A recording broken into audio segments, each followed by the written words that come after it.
Shadeen, I know that I can say no to anything my partner wants to do that I'm uncomfortable with, but how do I not feel bad for doing it? Also, I love my partner, but I'm a bisexual that has never actually had relations beyond kissing with a woman, and I don't know how to talk to him about it and how that is affecting me. So that's a two-part question. Yeah. I'll start with part one about not feeling bad, right? It's important to maybe talk about guilt here a little bit.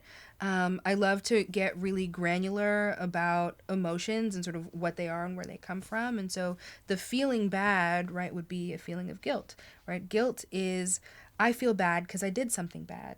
Well, I didn't do something bad. And so for her to be tracking for herself, why there's part of her that still feels like I should have said yes, or, I need to please this person, or I want this person to be happy with me, to really listen to what that's about and where that comes from. Quite often, that might have been a role that she had to play in other relationships. Maybe that's something that was witnessed for her in her family. Maybe that was taught to her explicitly around, what you're supposed to do in a relationship, or what girls do, or what boys do, or whatever the case may be. But really listening to what is that little voice that's saying, maybe I should have said yes, or I'm supposed to say yes. And talk to that voice, challenge that voice, because it sounds like there's somewhere in her core, or maybe up in her head, that knows, but there's a little quiet voice that's saying something different, and she might need to look at that some more.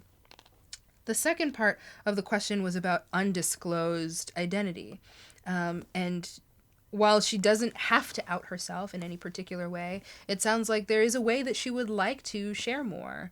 And while I can't speak to the exact phrasing as to like how you bring it up, thinking about, okay, how do I have difficult conversations or vulnerable conversations with my partner overall, right? What are the ways that I feel most comfortable and that are best received? I love for folks to actually ask their partners about this without needing to like talk about the issue at hand, but like, hey, like, if I ever wanted to bring something up, like, what's the best way for me to talk to you about it, right? How do you like to be approached with serious conversations?